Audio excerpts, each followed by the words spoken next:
Myself Kedar Badeka, and today I'm taking the lecture of Operation Research. This is the lecture number this is the lecture number 16th of our series of the lectures, right?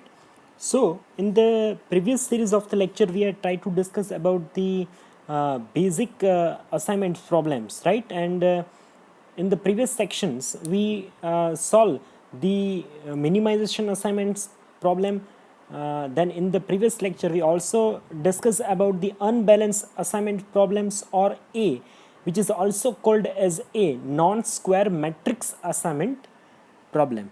So basically now you are aware about how to solve what is the basic procedure of the to solve the assignment problem. So if you are getting any assignment problem, so this is the first duty. You have to check the problem which is in the square matrix or not, right?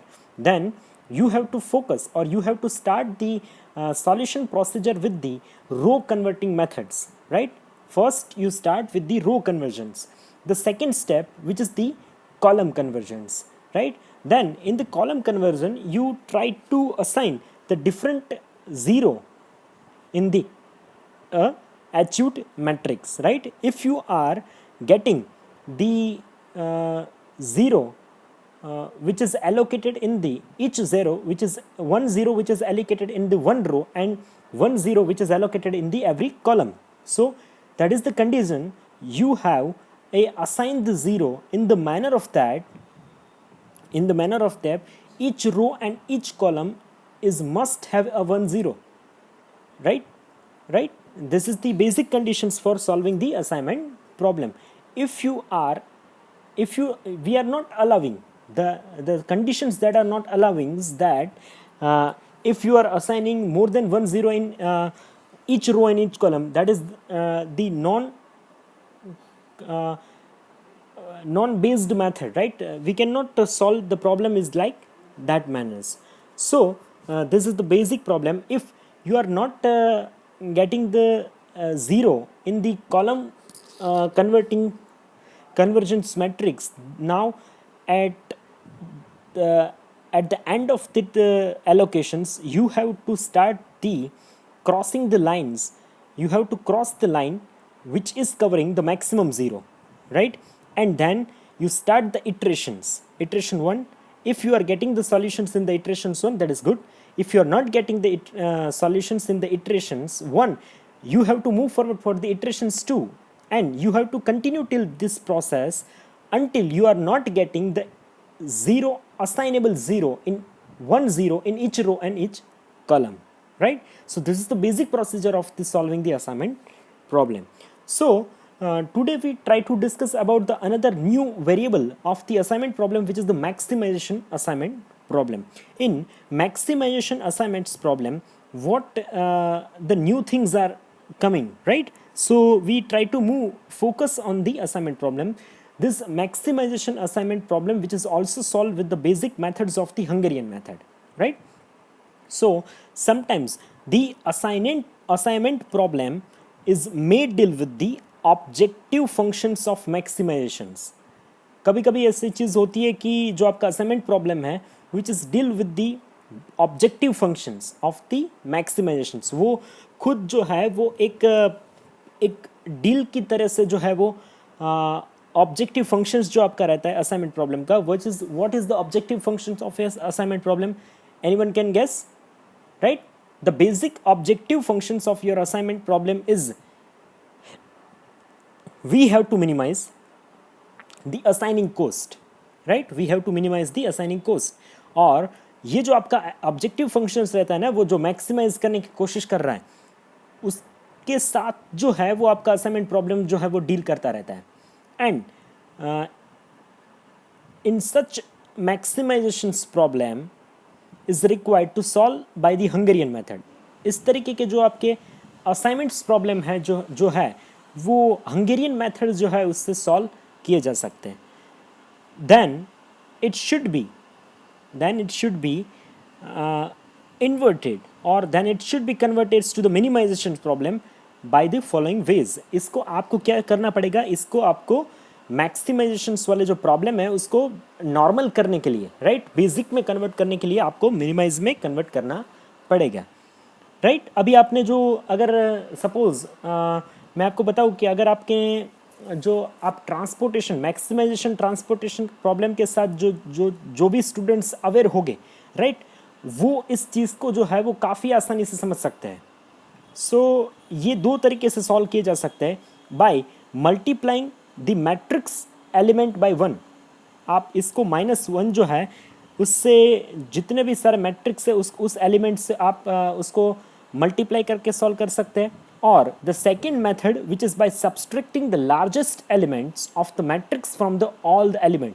यानी हम जो कोशिश करेंगे ना, ये इसी तरीके से, जो सेकेंड वाला जो ऑप्शन है, आप मैट्रिक्स में से सबसे बड़ा जो है वो नंबर फाइंड आउट कर लेंगे, राइट। जैसे ही आप सबसे बड़ा जो नंबर है वो फाइंड आउट कर लेंगे, उस नंबर में से बाकी के सारे जो मैट्रिक्स के नंबर है वो आपको माइनस करके एक नया मैट्रिक्स आपको फॉर्म करना पड़ेगा।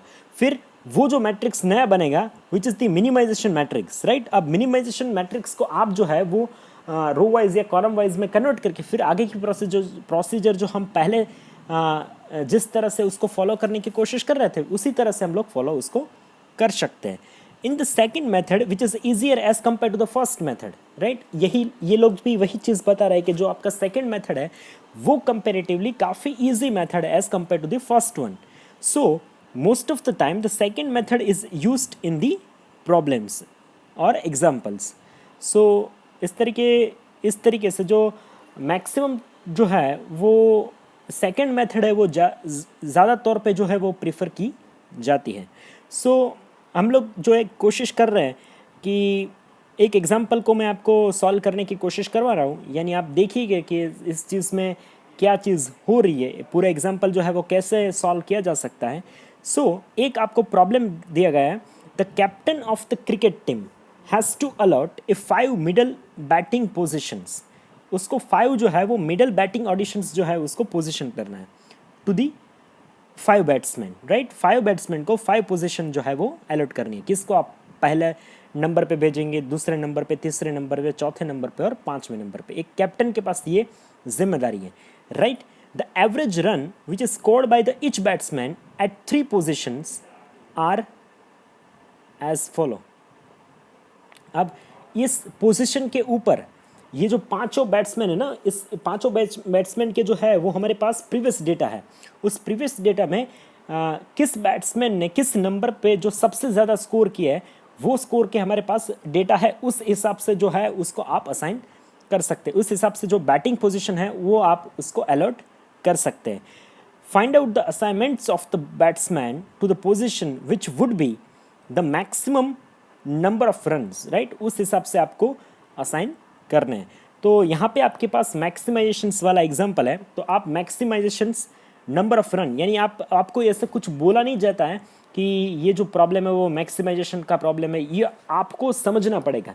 इस आपको जो भी क्वेश्चंस दिए गए ना, उस क्वेश्चंस में से आपको उस चीज़ को ढूंढ निकालना है। यानी आप अभी तक जितने भी आपने पहले एग्जाम्पल, एटलीस्ट मैंने आपको 7 या 8 एग्जाम्पल जो है वो मिनिमाइजेशन के और अनबैलेंस के एग्जाम्पल मैंने आपको प्रैक्टिस करवाया है, राइट। हमने गिने हैं, साथ में मैंने आपको सॉल्व करके बताने की कोशिश की है। तो वहाँ पे किसी भी एग्जाम्पल की आप उस जो गिवन डेटा को पढ़ोगे ना, तो किसी भी गिवन डेटा के अंदर जो है वो मैक्सिमाइजेशन वर्ड का यूज़ नहीं हुआ है। यहाँ मैंने एक मैक्सिमम जो है उसके नीचे एक ब्लू कलर का अंडरलाइन किया हुआ है। वो मैक्सिमम जो है वो इंडिकेट कर रहा है कि जो ये प्रॉब्लम है ना वो मैक्सिमाइजेशन असाइनमेंट का प्रॉब्लम है, और उस हिसाब से आपको इसको सॉल्व करने की कोशिश करनी है। तो ये जो आपके पास गिवन टेबल है, जो गिवन डेटा का टेबल है, उसमें से आपको सबसे पहले ये चीज़ आइडेंटिफाई करनी है कि ये सॉरी, ये जो गिवन डेटा वाला टेबल है ना, उसमें सबसे बड़ा नंबर है वो कौन सा नंबर है। तो आप रो वाइज या फिर कॉलम वाइज देख सकते हो इसको। तो मैं जो है वो कोशिश कर रहा हूँ कि कॉलम वाइज में एक बार देख लूँ। तो जैसे मैं कॉलम वाइज ऑब्जर्व करने की कोशिश कर रहा हूँ, तो आई थिंक जो है मुझे सबसे बड़ा जो नंबर अभी तक जो दिख रहा है दैट इज़ द 60, राइट। वो दो जगह पे मुझे दिख रहा है। एक सेकेंड कॉलम के लास्ट वाले रो के अंदर, right, second column fifth number of matrix, fifth number of matrix cell, right. और दूसरी जगह पे मुझे दिख रहा है फोर्थ कॉलम के अंदर थर्ड रो के अंदर, फोर्थ कॉलम थर्ड रो जहाँ पे इंटरसेक्ट हो रहा है वहाँ पे 60 नंबर मुझे दिख रहा है। सो आई थिंक वो मैक्सिमम नंबर मुझे फाइंड आउट हो चुका है। अब यानी मैंने मेथड जो है वो 2 नंबर का मेथड जो है मैंने सिलेक्ट किया है। अब उसमें से आपको जैसे मैक्सिमम नंबर मिल गया मैट्रिक्स का, अब आपको एक न्यू मैट्रिक्स जो है, ये मैक्सिमाइजेशन का प्रॉब्लम है, उसको आपको मिनिमाइजेशन प्रॉब्लम के अंदर कन्वर्ट करने की कोशिश करनी है, राइट। अब आप जैसे ही देखोगे कि जो मैक्सिमाइजेशन वाला मेरे पास मैट्रिक्स था, you have to convert into the minimisation matrix. अब मिनिमाइजेशन मैट्रिक्स में कैसे कन्वर्ट करें, तो आपके पास जैसे सबसे बड़ा मैट्रिक्स मिल गया, तो सबसे बड़े मैट्रिक्स में से आपको, मैट्रिक्स में सबसे बड़ा जो नंबर मिल गया आपको मैट्रिक्स में से, वो सबसे बड़े नंबर में से बाकी के सारे जो नंबर है वो आपको सब्सट्रैक्ट करने, माइनस करने। आप देखिए तो मैं स्टार्ट करना हूँ फर्स्ट पी से, पी वाला जो मेरा रो है उसको मुझे 60 में से माइनस करना है, ऐसे यानी 60 में से 40 चले जाएंगे तो 20, फिर उसके बाद 20, फिर उसके बाद 25, फिर उसके बाद मेरा बचेगा 50 और 35, फिर उसके बाद 10। तो ये मेरा पहला जो है वो रो क्रिएट पूरा जो है वो सॉल्व हो चुका है। अब इस तरीके से मेरा दूसरा रो जो है वो परफेक्ट हो जाएगा। इस तरीके से तीसरा, चौथा, जहाँ पे 60 है तो 60 में से 60 माइनस हो जाएंगे तो 0 बन जाएंगे। यानी अब आपके पास जो ये मैट्रिक्स बन के आ चुका है, that is the minimisation matrix, right. ये आपने कहाँ तक का प्रोसीजर कर लिया, आपने जो चीज़ की है कि आपके पास जो प्रॉब्लम था वो मैक्सिमाइजेशन का प्रॉब्लम था, आपने मैक्सिमाइजेशन के प्रॉब्लम को कन्वर्ट करके मिनिमाइजेशन के प्रॉब्लम में आपने कन्वर्ट कर लिया है। अब आपको जो पहले प्रोसीजर की थी ना, वही प्रोसीजर है वो आपको अब फॉलो करनी है, राइट। अब आप क्या चीज़ करोगे, अब आपको वही चीज़ जो पहले हम लोग मिनिमाइजेशन के प्रॉब्लम में सॉल्व किया करते थे, वही चीज़ को सॉल्व करने की कोशिश करनी है। तो यहाँ पे आपके पास, मेरे पास जो अभी सॉल्यूशन, अभी आपके पास मैट्रिक्स है, तो उस मैट्रिक्स को आपको क्या करना है, मैं आपको प्रीवियस मैट्रिक्स दिखाने की कोशिश कर रहा हूँ, राइट, जो हमने मिनिमाइजेशन में कन्वर्ट करने की कोशिश की थी। यहाँ पे आपको देखिए, अब जैसे ये मैट्रिक्स कन्वर्ट हो गया तो दो रो है ना हमारे पास, वो 2 रो के अंदर हमें 0 दिख रहा है, एक R नंबर का रो, एक T नंबर का रो, तो बाकी 3 रो के अंदर अभी भी 0 नहीं है। तो first you have to start the matrix convergence with the row convergence method. अब आपको जो 3 रो है यानी P, Q and S, उसमें से रो के अंदर सबसे बड़ा वेरिएबल आपको फाइंड आउट करना है, विच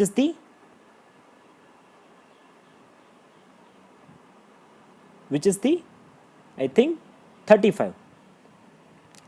तो जैसे ही 35 में से 20 जाएंगे तो कितने बचेंगे, राइट।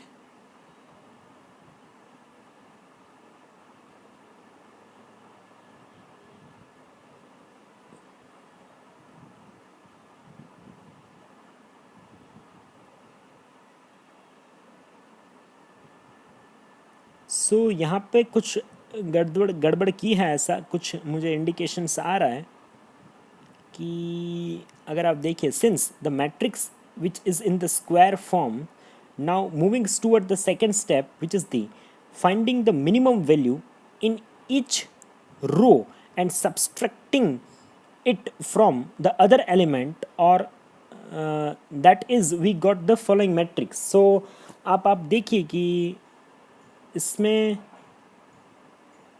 जो चीज़ आपके पास दिख रही है ना, सबसे मिनिमम नंबर आपको जो फाइंड आउट करना था, तो सबसे मिनिमम नंबर कौन सा है आपको, 10। आप 10 पहले रो में, राइट, यहाँ तक जैसे प्रॉब्लम जो है वो मैक्सिमाइजेशन में से मिनिमाइजेशन में प्रॉब्लम कन्वर्ट हो चुका था। अब आपको रो वाइज कन्वर्जन करने हैं। रो वाइज कन्वर्जन आपको पता ही होगा कि हम कैसे करते थे। आपको रो में सबसे मिनिमम नंबर फाइंड आउट करना है, उस मिनिमम नंबर को जो है वो सब में से जो है वो सब्सट्रैक्ट करना है। यानी कि आप देखिए कि मिनिमम नंबर जो P नंबर का जो रो है उसमें 10 नंबर है, राइट। वो 10 नंबर सब बाकी बाकी के जो 4 नंबर है ना उसमें से माइनस हो जाएंगे, यानी 20 में से 10 जाएंगे तो 10, फिर 15, फिर 25 और 0, राइट। अब आप देखिए ये पूरा बन चुका है 10, 10, 15, 25, 0। इसी तरीके से दूसरा रो जो है वो P, Q एंड S, इस तरीके से तीनों जो है वो रो कन्वर्जन्स अभी हो चुका है। अब रो कन्वर्जन्स हो जाने के बाद आपको ये चीज़ चेक करनी है कि आपके पास कोई ऐसा कॉलम है जिसके अंदर 0 नहीं है। तो आप देखिए जो कि मेरे पास जो ऐसा कॉलम, मुझे कॉलम वाइज कन्वर्जन्स करने के लिए मुझे ये चीज़ फाइंड आउट करनी रहती है कि आपको ऐसा रो एक जो है वो आइडेंटिफाई करना है जिसके अंदर 0 नहीं है। तो मेरे पास फर्स्ट नंबर का कॉलम है उसके अंदर 0 है, सेकेंड नंबर का कॉलम है उसके पास 0 है, 0 लास्ट में है, थर्ड नंबर का कॉलम है उसके अंदर 0 नहीं है, फोर्थ नंबर का कॉलम जो है उसके पास 0 है, फिफ्थ नंबर का जो कॉलम है उसके अंदर 0 है, 2 0 है, राइट। सो अब एक मेरे पास थर्ड नंबर का कॉलम ऐसा है जिसके अंदर 0 नहीं है, राइट। अब उसको कन्वर्ट करने के लिए इसके अंदर आपका नेक्स्ट स्टेप नंबर 3 जो रहेगा that is the column convergence. तो उस कॉलम में आपको फाइंड आउट करना है कि सबसे छोटा नंबर कौन सा है। तो मुझे यहाँ पे दिख रहा है कि 1 नंबर है वो जो सबसे छोटा नंबर है। अब बाकी के सारे वेरिएबल्स में से 1 को आपको माइनस करना पड़ेगा, यानी जो जहाँ पे 15 है वहाँ पे 14 हो जाएंगे, फिर 26 है वहाँ पे 25, 20 है वहाँ पे 19 और 5 है वहाँ पे 4 और 1 की जगह 0। अब ये चीज़ मेरे पास हो चुके हैं, यानी 3 स्टेप हमने यहाँ तक कंप्लीट किए। फर्स्ट प्रॉब्लम हमारे पास था मैक्सिमाइजेशन का, मैक्सिमाइजेशन में से हमने प्रॉब्लम को मिनिमाइजेशन में कन्वर्ट किया, मिनिमाइजेशन में कन्वर्ट करके फिर हमने पहले रो वाइज कन्वर्जन स्टार्ट किया, फिर कॉलम वाइज कन्वर्जन स्टार्ट किया। अब उसके बाद जो स्टेप रहेगा ना वो अब ये जो जैसे ही कॉलम वाइज इटरेशंस हो जाता है तो आपको वहाँ पे 0 एलोकेशन करने की शुरुआत करनी है। अब आप यहाँ पे 0 का एलोकेशन है वो किस तरह से करेंगे, राइट। अब यहाँ पे आपको 0 एलोकेशंस जो है वो किस तरह के करने की कोशिश करेंगे। तो यहाँ पे ये चीज़ देख लीजिए कि 0 एलोकेशंस जो है वो कहाँ पे कर सकते हैं आप, यानी आप देखिए जिस कॉलम के अंदर एक ही 0 है, आपकी फर्स्ट प्रायोरिटी वहाँ पे रहेंगी कि आप वहाँ पे 0 को अलर्ट करें। तो यहाँ पे ये चीज़ पॉसिबल नहीं हो सकती। आप देखिए एक मेरे पास कॉलम नंबर फर्स्ट में देखिएगा तो वहाँ पे 0 जो है वो उसको चलो मैंने अलर्ट कर दिया, उसके ऊपर स्क्वायर कर दिया। फिर आप 2 और 3 नंबर का आप कॉलम देखिए तो उसमें से जो 0 है ना वो लास्ट रो के अंदर, दोनों में लास्ट रो में है। तो फिर वहाँ पे आप कोई एक के अंदर एलोकेशन कर सकते हैं। अगर एक में कर दिया तो फिर हमारा रूल्स है कि एक रो के अंदर एक ही 0 एलोकेशन होना चाहिए और एक कॉलम के अंदर एक ही 0 एलोकेशन होना चाहिए, यानी ये एलोकेशन हो नहीं पाएगा। तो आपको क्या चीज़ करनी पड़ेगी, तो हमें ये चीज़ करनी पड़ेगी कि ये इससे लाइन क्रॉसिंग जो है वो प्रोसीजर वहाँ पे स्टार्ट करनी पड़ेगी। अब लाइन क्रॉसिंग प्रोसीजर है वो कैसे स्टार्ट होता है, यानी आपको इस तरीके से लाइन को यूज़ करना है जिस तरीके से आपका मैक्सिमम जो है वो 0 कन्वर्ट हो जाए। तो आप देख लीजिए कि मेरा एक जो जैसे लास्ट रो उसके अंदर 2 0 है, राइट, और लास्ट कॉलम है वी वाला कॉलम उसके अंदर 2 0 है। तो उसको पहले मैंने जिस तरीके से मैंने उसको क्रॉस कर दिया, उसके ऊपर लाइन जो है वो क्रॉस कर दी है। एक मेरा लास्ट रो, एक मेरा लास्ट कॉलम। अब आपके पास बचते हैं कॉलम नंबर आर और रो नंबर आर और रो नंबर क्यू, उसके अंदर एक 0 है। तो उस जगह पे जो है वो आपको लाइन क्रॉसिंग जो है वो करना है, राइट। उसके बाद आपके पास कौन से वेरिएबल बचेंगे, आपके पास जो बचने वाले वेरिएबल्स रह जाएंगे तो वो सिर्फ आपके पास 10, 10, 14, 25, 5, 6, 4, 7, उसमें से आपको सबसे छोटा नंबर है वो 4 है, राइट। वो 4 को आपको वहाँ पे इंटरसेक्ट, जहाँ पे हॉरिजॉन्टल और वर्टिकल लाइन इंटरसेक्ट हो रही है वहाँ पे आपको ऐड करना है और बाकी के सारे वेरिएबल्स में से माइनस करना है। तो ये प्रोसीजर मैं आपको दिखाने की कोशिश कर रहा हूँ। ये चीज़ देखिए आपने, इन लोगों ने एलोकेशन करने की कोशिश की, अब एलोकेशन तो हो नहीं रहा है। तो एलोकेशन हो नहीं रहा है तो फिर आपको क्या चीज़ करनी पड़ेगी कि आपको इटरेशंस 1 के लिए जाना पड़ेगा, राइट। इटरेशंस 1 के लिए जैसे ही आप जाओगे तो ये इटरेशंस हो जाएगा आपका। मैंने क्या किया कि एक पहला रो मैंने कॉलम कैंसिल किया है, लास्ट रो लास्ट कॉलम, और फिर मैंने Q और R जो मैंने आपको बताया वही चीज़ जो है मैंने क्रॉस करने की कोशिश की है। और आपके पास अब इसके बाद कौन से वेरिएबल बचेंगे? अब आपके पास जो वेरिएबल बचेंगे वो 10, 10, 14, 25 जो मैंने आपको बताए थे, 5, 6, 4 और 7। इसमें से सबसे छोटा जो नंबर है वो कौन सा नंबर है? 4 नंबर है, वो सबसे छोटा नंबर है। तो 4 को आपको माइनस करना है कहाँ से? जो आपके अनक्रॉस वेरिएबल है, जिसके ऊपर लाइन नहीं घूमी है। तो लाइन नहीं घूमी है वो कौन सा वेरिएबल है? 10, 10, 14, 25 और 5, 6, 4, 7, यानी 4 की जगह 0 हो जाएगा। बाकी के जो नंबर्स आपको -4, आप 4 उसमें से माइनस कर लोगे बाकी के नंबर में से, तो आपको जो आंसर मिलेगा। और 4 आपको प्लस कहाँ पे करने हैं? जहाँ पे इंटरसेक्टिंग हुआ है। तो कहाँ पे इंटरसेक्टिंग हुआ है? हॉरिजॉन्टल और वर्टिकल लाइन का। तो आप देख लीजिए, एक इंटरसेक्टिंग हुआ है क्यू के अंदर, क्यू वाला जो रो है, और वो लास्ट वाले कॉलम के साथ इंटरसेक्ट, जहाँ पे 15 नंबर है वहाँ पे आपको 15 के अंदर 4 ऐड करने पड़ेंगे, वहाँ पे 19 हो जाएंगे। फिर उसके नीचे जहाँ पे 10 है वहाँ पे इंटरसेक्टिंग हुआ है, वहाँ पे 14 हो जाएंगे। और एक लास्ट टी के अंदर जहाँ पे 7 है, 7 और 4 11 हो जाएंगे। तो फिर अब ये जो है वो प्रोसीजर मैंने कंप्लीट कर ली। अब इसके बाद जो है मुझे एलोकेशंस करना है। तो हर एक रो के अंदर, हर एक रो और हर एक कॉलम के अंदर जो है वो एलोकेशन मुझे करने की कोशिश करनी है। तो जैसे ही मैंने एलोकेशन स्टार्ट किया, तो आपको एलोकेशन वहाँ से स्टार्ट करना है जिसके अंदर सबसे, जिस रो या जिस कॉलम के अंदर एक ही ज़ीरो है वहाँ से आपको स्टार्ट करना है। तो मैंने ऊपर वाली जगह से स्टार्ट किया था, जो टी है जिसके अंदर एक ज़ीरो है। फिर उसके ऊपर जो उसके ऊपर की जो रो है एस, एस में 4 में से 4 माइनस किए तो 0 बन गया था, तो मैंने उस ज़ीरो को एलोकेट कर दिया। फिर ऑलरेडी आर में था 0, राइट, यानी आप देख लीजिए ए जो 2, 3 और 4 कॉलम में एक एक ज़ीरो जो है वो एलोकेट हो चुके हैं। और 3 नीचे की आर एस टी रो में एक एक ज़ीरो एलोस्ट। अब क्यू और पी कॉलम बाकी है, और 1 और 5, सॉरी क्यू और पी क्यू जो है वो रो बाकी है, और 1 और 5 जो है वो आपके कॉलम बाकी है। तो क्यू के अंदर जो है वो फर्स्ट के अंदर 0 है, तो उसको मैंने अलर्ट कर दिया। अब फर्स्ट में नहीं कर सकते, और फर्स्ट में पहले हुआ भी नहीं था। और पी के अंदर 5 में मैंने अलर्ट कर दिया, वहाँ भी हुआ नहीं था। तो ये सारे जो है मेरे एक कॉलम और एक रो के अंदर, यानी आप कहीं भी देख लीजिए किसी के अंदर डुप्लीकेशंस नहीं हुआ है। आपके पास 0 होगा तो भी डुप्लीकेशंस होना नहीं चाहिए, राइट। ये जो है वो आपका सॉल्यूशन जो है यहाँ पे आपका बन जाता है। जैसे ये आपका सॉल्यूशन बन जाता है, तो आपको क्या चीज़ करना है, जहाँ पे आपने 0 एलोकेट किया है ना, उस जगह जो है वो ओरिजिनल क्वेश्चंस के अंदर कौन सा नंबर था, ओरिजिनल क्वेश्चंस का जो टेबल था, स्क्वायर मैट्रिक्स था, उसके अंदर कौन सा नंबर था वो आपको आइडेंटिफाई करना है। फिर आप देखिए, मैंने पी के अंदर 5 में एलोकेशन किया, तो पी के अंदर 5 में क्या था वो आपको निकालना है।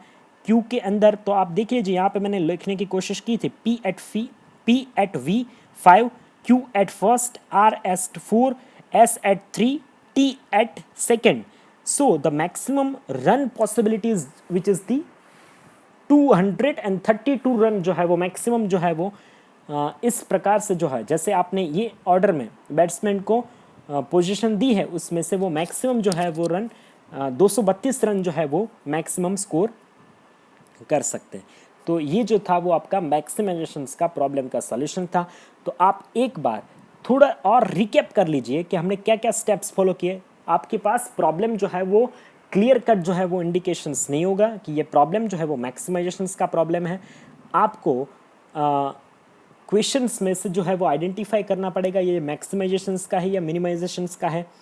मिनिमाइजेशंस होगा तो शायद कुछ लिखा ही नहीं होगा, पर मैक्सिमाइजेशंस होगा तो फिर वहाँ पे एक चीज़ ऐसे बताए हुए, you have to identify the maximisations run और मैक्सिमम रुपीज़ और मैक्सिमम प्रॉफिट, ऐसा कुछ इंडिकेशंस हुआ होगा।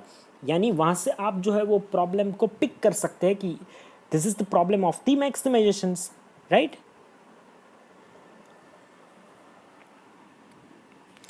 अब यहाँ से जो है वो आपको ये प्रॉब्लम जैसे ख़त्म हुआ, तो आपको पहले मैक्सिमाइजेशंस में से मिनिमाइजेशन में कन्वर्ट करके फिर आपका रो वाइज कन्वर्जन, फिर आपका कॉलम वाइज कन्वर्जन, फिर उस कॉलम वाले ही टेबल में आपको एलोकेशन करना है।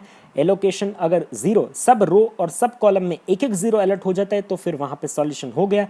नहीं हो रहा है तो आपको लाइन क्रॉसिंग करना पड़ेगा, इटरेशन 1 में जाना पड़ेगा। उस इटरेशंस के अंदर इस तरीके से आपको लाइन क्रॉस करना है जैसे मिनिमम लाइन को यूज़ करके आप मैक्सिमम जीरो को कन्वर्ट कर सके, राइट। फिर जो बचे हुए वेरिएबल है उसमें से सबसे छोटा वेरिएबल जो है वो आपको आइडेंटिफाई करना है, उसको बाकी के सारे वेरिएबल्स में से माइनस करने हैं, और उस जो सबसे छोटा वेरिएबल था उसको जहाँ पे इंटरसेक्टिंग वर्टिकल और हॉरिजॉन्टल लाइन इंटरसेक्ट हुई वहाँ पे आपको ऐड करना है। फिर से आपको जीरो को एलोकेशन स्टार्ट करना है और देखना है कि आपको हर कॉलम और हर रो में एक जीरो जो है एलोकेशन करने की कोशिश करनी है। अगर हो जाता है तो फिर आपका प्रॉब्लम वहीं पे सॉल्व हो जाएगा, और आपको जहाँ पे जीरो एलोकेशंस हुए हैं वहाँ से उस प्लेस में ओरिजिनली क्वेश्चन वाले जो मैट्रिक्स था उसके अंदर क्या नंबर था उस सबको समराइज करके आपको मैक्सिमम जो है वो आंसर, ऑप्टिमम असाइनमेंट कोर्स जो है वो आपको आंसर करके देना है।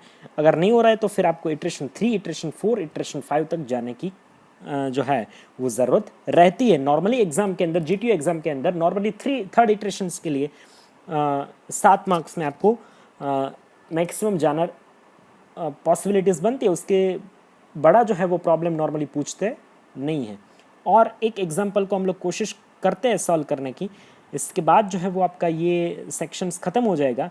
इसके बाद इसी चैप्टर के अंदर एक जो है वो पॉइंट रहेगा जो हम लोग बाद में स्टडी करने की कोशिश करेंगे। तो आप देख लीजिए कि आपके पास एक और ऐसे ही एग्जांपल है जिसमें बैट्समैन और बैट्समैन पोजीशन जो है वो दी गई है। आप देख लीजिए कि ABCDE और आपके पास दिए गए ABCDEF, यानी जो है वो 6 बैट्समैन है और उसके सामने जो है वो आपके पास 5 बैटिंग पोजीशंस हैं, 5 बैटिंग जो है वो पोजीशंस हैं। सेकंड नंबर पे कौन आएगा, थर्ड नंबर पे कौन आएगा, फोर्थ पे, फिफ्थ पे और सिक्स्थ पे। अब यहाँ से आपको प्रॉब्लम है ना वो आपको समझना चाहिए कि ये प्रॉब्लम किस तरीके से बन रहा है। तो आपको जो डेटा दिया गया है वो तो इतना डेटा था, और नीचे वाला आप पढ़िए, you have to finding the assignment model. हमको एक असाइनमेंट मॉडल जो है फाइंड करना है which is determine the assignment of the batsman to the positions which should give maximum run in the favour of the team. ऐसा एक positions हमें find out करके देना है जो पोजीशन जो है वो एक मैक्सिमम जो है वो रन हमें बना के दे टीम के लिए। Which batsman will not qualify for the selection based on the solution which is obtain. कौन सी पोजीशन है, कौन सा बैट्समैन जो है ये 6 में से जो एक जो है वो क्वालिफाई नहीं करेगा बैटिंग पोजीशंस के लिए। तो ये जो था हमें प्रॉब्लम दिया गया, इसका अब सॉल्यूशन स्टार्ट करना पड़ेगा। तो यहाँ पे आप देख लीजिए बेसिक नेचर था ना, बेसिक नेचर प्रॉब्लम का वो अनबैलेंस तरीके का प्रॉब्लम है। आपको 6 बैट्समैन दिए गए और 5 ही बैटिंग पोजीशंस दी गई है, तो एक को तो यहाँ पे प्रॉब्लम जो है वो बैलेंस कंडीशन में जो, यानी असाइनमेंट प्रॉब्लम को सॉल्व करने के लिए उसका जो पहला कंडीशंस है ना, आपने स्टार्टिंग में जैसे हमने वो इंट्रोडक्शन पढ़ा था तब मैंने आपको चीज़ ये बताई थी कि असाइनमेंट प्रॉब्लम जो है वो स्क्वायर मैट्रिक्स के अंदर ही सॉल्व किए जा सकते हैं। यानी ये स्क्वायर अभी जो इसका ये जो प्रॉब्लम है ना हमारे सामने, उसका जो बेसिक नेचर है वो स्क्वायर मैट्रिक्स नहीं है, 6/5 का मैट्रिक्स बन रहा है। यानी या तो फिर 5/5 का होना चाहिए या तो फिर 6/6 का होना चाहिए। तो पहले हमको क्या करना पड़ेगा कि इसको 6/6 में कन्वर्ट करना पड़ेगा, राइट। अब एक चीज़ क्या करनी पड़ेगी, एक जो कॉलम है, क्योंकि कॉलम कम पड़ रही है ना, कॉलम जो है वो एक ऐड करनी पड़ेगी। तो एक डमी कॉलम जो है वो मैं ऐड करने की कोशिश करूँगा। तो यहाँ पे मैंने जो है वो एक डमी कॉलम जो है वो ऐड कर दी है, राइट। अब यहाँ पे चीज़ क्या हो जाएगी कि एक तरीके से मुझे जो है वो प्रॉब्लम को मैक्सिमाइजेशन में से मिनिमाइजेशन में कन्वर्ट करने जाना पड़ेगा, राइट। अब कन्वर्ट कैसे कर सकते हैं, तो कन्वर्ट करने के लिए मैक्सिमाइजेशन में से मिनिमाइजेशन में कन्वर्ट करने के लिए आपके पास जो प्रोसीजर था वो प्रोसीजर क्या था, आपको मैट्रिक्स में से सबसे बड़ा नंबर है जो आपको फाइंड आउट करके निकालना है, राइट। आपको सबसे बड़ा नंबर है वो फाइंड आउट करना है। तो आप जैसे ही फाइंड आउट करेंगे तो आपको पता चल जाएगा कि सबसे बड़ा नंबर कौन सा है, राइट। तो यहाँ पे आई थिंक मुझे सेम मैट्रिक्स सेम ही है, सिर्फ अनबैलेंस कंडीशन आपको इसी प्रॉब्लम में करके दी है। तो 60 नंबर है वो सबसे बड़ा नंबर वो जो दिख रहा है। तो पहले आपको प्रॉब्लम को मैक्सिमाइजेशंस में से मिनिमाइजेशंस में कन्वर्ट करना है, यानी सब नंबर को 60 में से माइनस करना है, राइट। तो अब आपके सामने 60 में से 0 हो गए, जो D1 डमी ऐड किया था, 60 minus 0 which is the 60, right. तो वो 60 बन जाएगा पूरा एक रो। अब आपको सेम प्रॉब्लम को क्या चीज़ करनी पड़ेगी, सेम प्रॉब्लम को रो वाइज कन्वर्ट करने जाना पड़ेगा। अब रो वाइज देखोगे तो आपको देखना पड़ेगा, तो मेरे पास ABCDE ऐसे 6 रो है, 6 रो में सबसे छोटा नंबर है, तो पहले रो के अंदर मेरे पास जो सबसे छोटा नंबर है वो 10 है, तो 10 को बाकी सारे नंबर में से आपको माइनस करना पड़ेगा। इसी तरीके से सारे 6 रो को आपको रो वाइज कन्वर्जन करना पड़ेगा। तो जैसे आप रो वाइज कन्वर्जन करने की कोशिश करोगे तो ये आपका रो वाइज कन्वर्जन हो चुका है। अब आपको फोकस करना पड़ेगा कि कॉलम वाइज कन्वर्जन करना है। तो कॉलम वाइज कन्वर्जन किस तरीके से होगा, तो आपको पहले आइडेंटिफाई करना पड़ेगा कि किस कॉलम के अंदर 0 नहीं है। तो कॉलम नंबर 1 के अंदर 0 है, 2 के अंदर है, 3 के अंदर नहीं है, 4 के अंदर है, 5 के अंदर है, 6 के अंदर नहीं है, या 3 और 6 ऐसे कॉलम हमें मिले हैं जिसके अंदर जो है वो 0 नहीं है। तो उसका कॉलम वाइज कन्वर्जन होगा। उस कॉलम में सबसे छोटा वेरिएबल आपको चूज़ करना है और उसको बाकी के सारे वेरिएबल्स में से माइनस करना है। तो ये चीज़ आप करके जाओगे तो यहाँ पे भी आपका कॉलम नंबर 3 और कॉलम नंबर 6 जो है वो कॉलम वाइज कन्वर्जन्स हो जाएगा। फिर आपको उसको 0 अलॉटमेंट करने की कोशिश करनी है। एक रो और एक कॉलम के अंदर आपको 0 असाइन करने की कोशिश की है, तो आपको स्टार्ट कहाँ से करना है, जिस रो के अंदर एक ही 0 हो वहाँ से आपको स्टार्ट करने की कोशिश करनी है। तो पहले ऐसे आइडेंटिफाई करिए कि ऐसे कौन से कॉलम है जिसके अंदर एक ही 0 है। तो आप देखिए कि पहला कॉलम जिसके अंदर एक 0 है तो मैंने वहाँ पे यूज़ कर लिया। अब मेरा कॉलम नंबर 1 में असाइन नहीं हो सकता और रो नंबर 2 में असाइन नहीं हो सकता। फिर मुझे ऐसा कॉलम ढूंढना पड़ेगा जिसके अंदर एक ही 0 है। तो फिर ऐसा एक कॉलम है जिसके अंदर एक ही 0 हो, तो वो कॉलम है मेरा कॉलम नंबर 3 जिसके अंदर एक 0 है। तो वो 0 को मैंने यूटिलाइज कर दिया। अब मेरा क्या चीज़ हो गया कि रो नंबर 5 मेरा यूटिलाइज हो चुका है और कॉलम नंबर 3 यूटिलाइज हो चुका है। फिर उसके बाद मेरा बचेगा कॉलम नंबर 4 जिसके अंदर C रो के अंदर एक 0 है। तो अभी तक मैंने कौन से रो यूज़ कर लिए हैं, D यूज़ कर लिया, E यूज़ कर लिया, और अभी मैं यूज़ कर रहा हूँ C, यानी ये C। 3 रो 3 कॉलम यूज़ हो चुके हैं। अब मुझे आइडेंटिफाई करना पड़ेगा कि कहाँ पे चीज़ हो सकती है, राइट। तो अभी आप देखोगे तो यहाँ पे एलोकेशन जो है मेरे पास कॉलम मेरी बची है,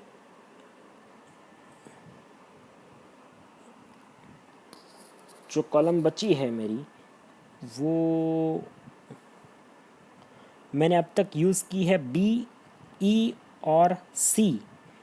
तो E के अंदर तो मैंने यूटिलाइज एक कर लिया था, वो दोनों 0 जो है वो एक ही कॉलम के अंदर आ रहे, तो फिर यहाँ पे पॉसिबल हो सकता नहीं है। यानी ये जो चीज़ बनेगी, यहाँ पे आपको इटरेशंस 1 के लिए जाना पड़ेगा। B के अंदर जो था, राइट, मैंने B कॉलम यूज़ किया था। आप अपने बुक में करते जाइए। B को मैंने 0 असाइन किया था जिसके अंदर एक ही 0 है। फिर मैंने असाइन किया जिसके अंदर एक ही 0 हो, उसमें मैंने लिया था कॉलम नंबर 3 वाला E वाला रो, वो यूटिलाइज़ कर दिया। फिर मैंने 4 यूटिलाइज़ कर दिया। फिर अब मेरा F यानी लास्ट वाला जो रो है उसके अंदर जो सबसे लास्ट वाला 0 था वो असाइन कर दिया। तो मेरा अभी कितने कंप्लीट हो चुके हैं, मेरा B, C, E, F यानी A, D बचे हैं। तो A में जो 0 है वो कहाँ पे है, A वाले रो में, तो वो 5th नंबर के कॉलम में है। तो 5th नंबर वाला कॉलम अभी तक यूज़ नहीं हुआ है तो मैंने वो यूज़ कर लिया। अब मेरे पास बचेगा D। तो जो D में 0 है वो कहाँ पे है, तो कि लास्ट वाले 6th नंबर के कॉलम के अंदर है, वो उसमें भी मैंने एक भी 0 यूज़ नहीं किया। तो सारे ये जो है वो कॉलम वाइज कन्वर्जन्स वाला जो हमें मैट्रिक्स मिला था, उसी मैट्रिक्स में सारे 0 जो है वो अलर्ट हो चुके हैं। अब वो जहाँ पे हमने 0 को एलोकेशंस किया उस चीज़ को आपको मार्क कर देना है। बी में मैंने कहाँ पे अलॉटमेंट किया, 3 में। फिर ए में मैंने कहाँ पे किया, 5th में। बी में 3rd में। सी में 5th में, 6th में। डी के अंदर डमी के अंदर, ई के अंदर मेरा जो था वो मैंने किया 5 के अंदर। एफ में मैंने किया 4 के अंदर। ओरिजिनली उस जगह पे जो क्वेश्चंस वाला जो मैट्रिक्स था उसमें वो कौन से नंबर थे उसको आइडेंटिफाई करके उसको प्लस करना है, एडिशन करना है उसका। वो जो रहेगा वो आपका ऑप्टिमम ट्रांसपोर्टेशन कॉस्ट हो जाएगा। वो ऑप्टिमम ट्रांसपोर्टेशन कॉस्ट जो है दैट इज़ दी 263 रन्स जो है वो मैक्सिमम इस ऑर्डर्स के पोजीशन से जो है वो बन सकते हैं। तो ये जो है आपका मैक्सिमाइजेशन वाला ट्रांसपोर्टेशन प्रॉब्लम हो गया। ये इसके अंदर मैंने एक प्रॉब्लम जो आज हमने प्रॉब्लम की, एक जो था वो मैक्सिमाइजेशन वाला नॉर्मल था जिसको मिनिमाइज करके सॉल्व किया। एक जो था वो मैक्सिमाइजेशन के साथ अनबैलेंस था, तो जिसको पहले बैलेंस किया उसके बाद उसको मिनिमाइजेशन में किया, उसके बाद row wise column wise convergence iteration की ज़रूरत नहीं पड़ी और वहाँ से मेरा सॉल्यूशंस हो गया। अगर ये मेथड, दोनों मेथड के अंदर किसी भी स्टूडेंट को कुछ भी समझ में नहीं आया है तो फिर आप मुझे यहाँ पे क्वेश्चंस के अंदर जो है वो मुझे पूछ सकते हैं। यहाँ पे जो है वो आपका मैक्सिमाइजेशंस वाला पोर्शन जो है वो एक मेथड जो है वो कंप्लीट हो जा रही है। अब नेक्स्ट लेक्चर्स के अंदर जो है वो मेरा एक ट्रैवलिंग सेल्समैन जो वाली एक मेथड है, ये चैप्टर की लास्ट मेथड है, वो हम कल डिस्कस करने की कोशिश करेंगे। फिर असाइनमेंट प्रॉब्लम जो है वो आपका ख़त्म हो जाएगा। उसके बाद मैं उसका असाइनमेंट आपको दे दूंगा, राइट। यहाँ पे आपका जो है वो मैक्सिमम असाइनमेंट प्रॉब्लम जो है वो ख़त्म हो रहा है। किसी भी स्टूडेंट को कुछ भी समझ में नहीं आया तो आप यूट्यूब के कमेंट सेक्शन में पूछ सकते हैं। जैसे आप लेक्चर देख लीजिए उसके बाद अपना एनरोलमेंट नंबर है वो कमेंट सेक्शंस के अंदर डाल दीजिए, which is counted as your online attendance. So thank you.